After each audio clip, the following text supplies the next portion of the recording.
Narito na ang ikatlong yugto ng kasaysayan ng buhay pag-ibig ni Noneng na hangad naming magdulot ng kaaliwan sa inyong pakikinig dito sa Ikaw Lamang sa Buhay Ko Love Story. Where do I start?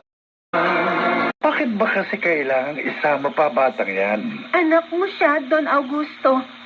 At ako ang kanyang ina. Hindi ako papayag na ang nag-iisang karapatang ipinahihintulot mo sa akin ay maputol pa. Hindi kita maintindihan. Binigyan mo ako ng karapatang maging ina ng iyong anak. At kahit saan ako makarating, hindi ako papayag na ilayo mo pa sa akin ng karapatang yon. Ang mahal ko. Sino ba may sabi sa'yong inilalayo ko ang baby sa'yo? Ang akin lamang, nagiging istorbo siya sa pagtatanghal natin. At sa halip na makapagpapahinga ka, nag-aalaga ka pa ng baby. Gusto ko ito. Kahit ilang sandali nagiging totoo ang buhay ko. Nagiging masaya ako. O ayan o, tulog na siya, Noneng. Ibaba mo na nito sa gilid ng kama. At gusto kong ako naman ang asikasuhin mo. Teka, hanggang dito ba? Oo, hanggang dito, Noneng.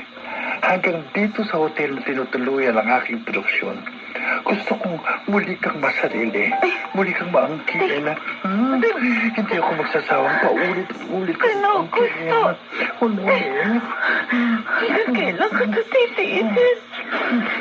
Gusto ko lang sampalin sa paulit-ulit yung paglabas ng sakit. Pero natatakot ako. Natatakot ako.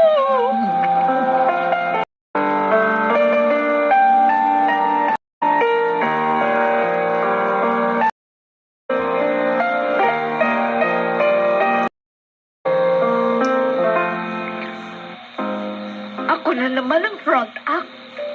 At kayo na naman ang magkapareha mamaya ng Noning na yon. Siyang gusto ng mga manonood. Ano pa yung kinagagalit mo, Hilda? Palagi na lang kayong magkasama. At ano gusto mo? Tayong dalawa? Hindi ka ba natutuwa na binibigyan kita ng pagkakataong solohin ang performance mo? Tatatak sa tao ang pag-awit mo. Dahil mag-isa ka sa entablado mo. Hindi ba mas bida ang dating mo?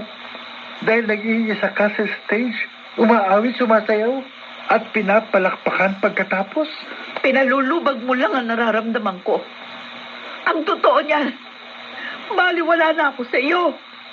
Hanggang sa ating pagtatanghal, ipinapakita mo, si Noning lang ang mahalaga sa iyo. Oh, alam mo na pala eh.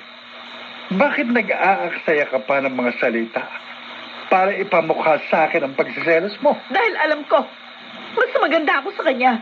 Mas marunong at mas mahusay na artista. Pero mas bata siya sa'yo, Hilda. Mas saliwa, inosente. At kayang-kaya mo pa rin paikutin sa iyong mga palad. tama ka. At kapag hindi ka tumahimik, masasaktan ka na sa akin. Hindi mo ko pwedeng tratuhin ng ganito. Maraming naliligaw sa akin noon, pero bakit ikaw pa pinili ko? Lipas na ang panahon mo sa buhay ko, Hilda. Kahit ano pang gawin mo ngayon, wala nang makapagbabalik sa dating init na nadarama ko para sa iyo. Kaya ipagpasalamat mo ng bahagi ka pa rin ngayon ng aking produksyon. Patuloy kang kumikita at malaya ka ng magmahal ng iba.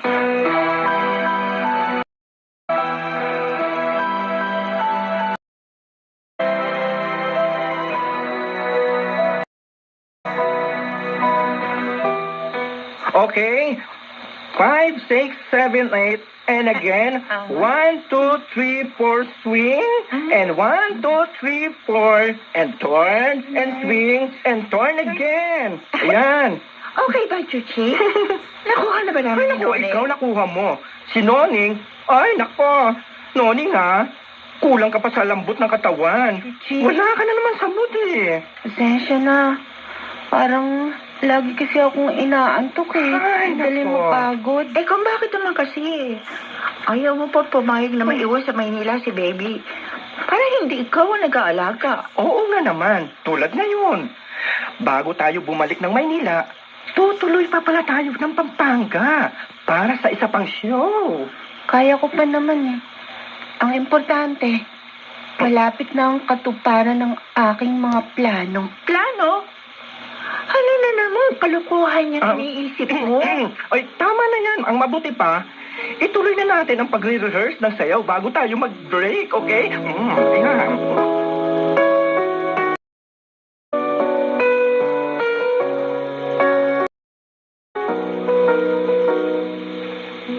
Ay, naku, Day. Munti ka na madulas kanina. Sinabi ko naman sa'yo, mag-iingat ka sa pagsasalita mo. Kaibigan naman natin si Bibet. Kahit na, napakalaking kasalanan na magtaksil kami kay Don Augusto. Ayoko madamay pa si Bibit sa gagawin natin.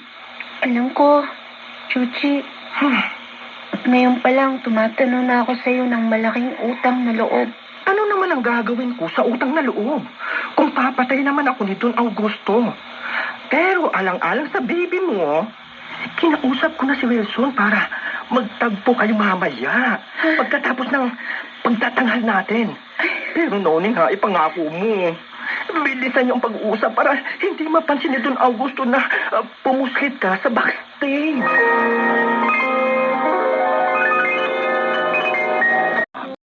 Love Story. Where do I start? Now, Wilson, will you help me? Of course. I'll do everything for you. Where shall we meet? I don't know. Oh. Well, I guess I should help you plan. Let me see. Yeah. I'm going to draw a map. You Map? follow my map. Okay. And I'll wait for you at the place I'll tell you. Okay. Yes, Wilson. Gagawa raw siya ng mapa. Susundan ko ang mapa. Yes, I will go. You wait for me? Promise? Yes. I'll wait for you. No matter what happens, I'll be there waiting for you. Even when I have baby already? Yes. I'll take care of you and your baby. I love you, Noni. Wilson? I'll wait for you at the place where we'll meet. Okay?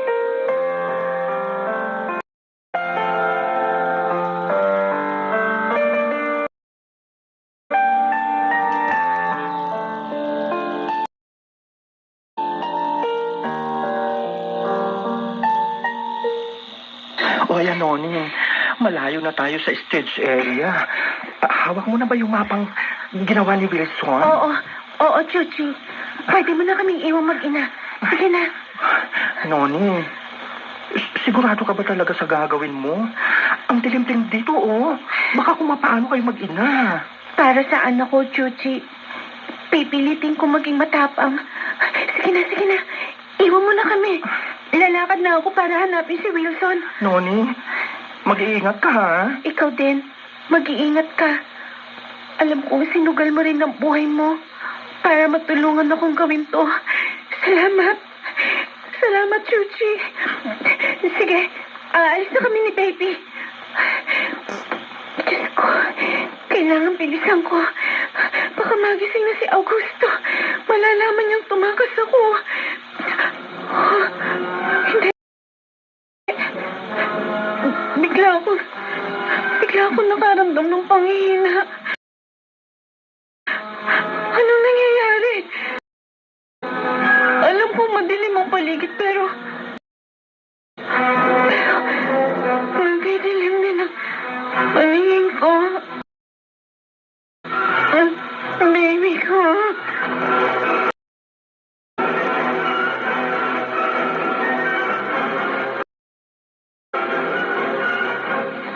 Ay, ano yun? Parang may narinig akong kumalabog. Ano kayang nangyari kay Noning? Diyos ko! Balikan ko kaya.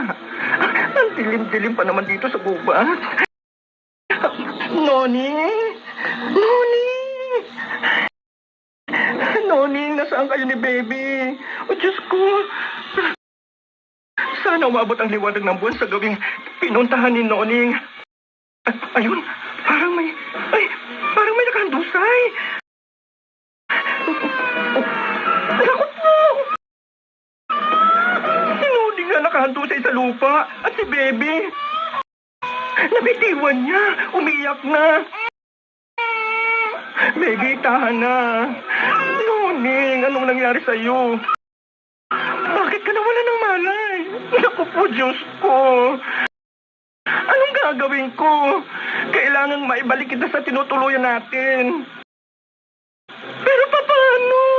Hindi kita kayang buhatin. Habang karga ko si Baby.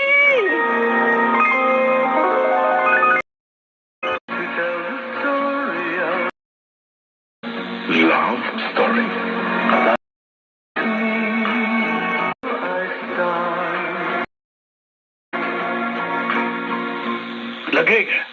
Laging, tingnan mo.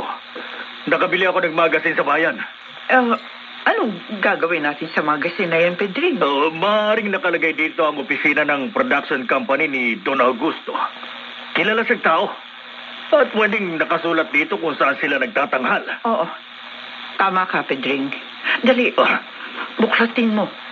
Tingnan natin kung may makikita tayong address ni Don Augusto para masundan na natin si Noneng.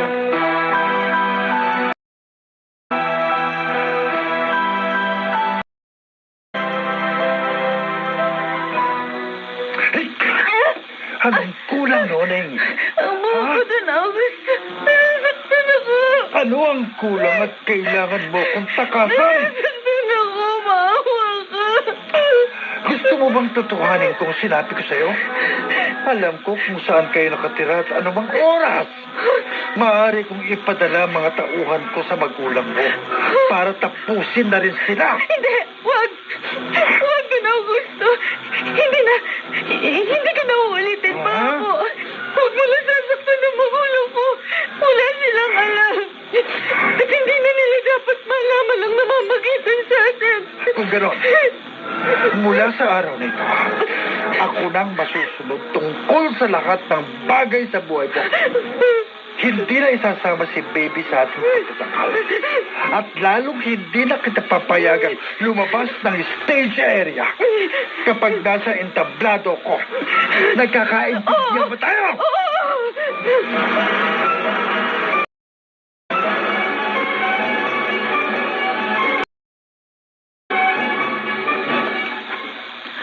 Mabuti na nga lang. Sinundan ka pa ulo ni Chuchi. At doon ko na-discover na walan ka ng malay. At kinuha niya si Baby. Saka siya bumalik sa backstage at humingi ng tulong sa amin. Sana maintindihan mo. Kinailangang ipaalam namin kay Don Augusto anong nangyari sa'yo. At nalaman na rin niyang nagtangka akong tumakas. Noneng, huwag mo na uulitin to, ha? Kami kasi natatakot para sa'yo, eh. Mabuti na nga lang. At naniwala siyang wala kaming alam ni Bibet. Pero wala naman talaga akong alam. Wala rin naman akong alam, ah. Ano malay ko? Nag-uusap yata kayong dalawa ng palihim. Hindi naman niyo ako sinasali. Tama na. Huwag na kayong magtalo. Pareho ko kayong kaibigan. Walang nagkulang sa inyo. Sa akin nasira ang plano. Noni.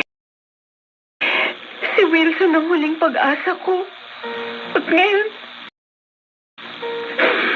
hindi ko alam kung ano nang nangyari sa kanya. Kung maniniwala pa siya sa akin. At kung magkikita pa kaming muli.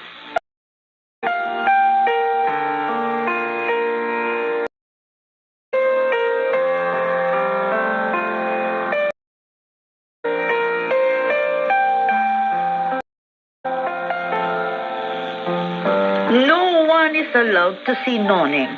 Not even a fan? I watch her perform every time she's on I'm stage. sorry, Wilson. I cannot help you. But Miss Hilda, it won't take long. I just need a minute to talk to I her. will repeat. You listen well, Americano. Noneng is no longer allowed to see anyone or talk to anyone. Lalo na sa'yo. What do you mean? I don't understand. My boss said you stop coming here or something bad will happen to Noneng. Understand? Oh, Ha? Naintindihan mo? Naiintindihan mo?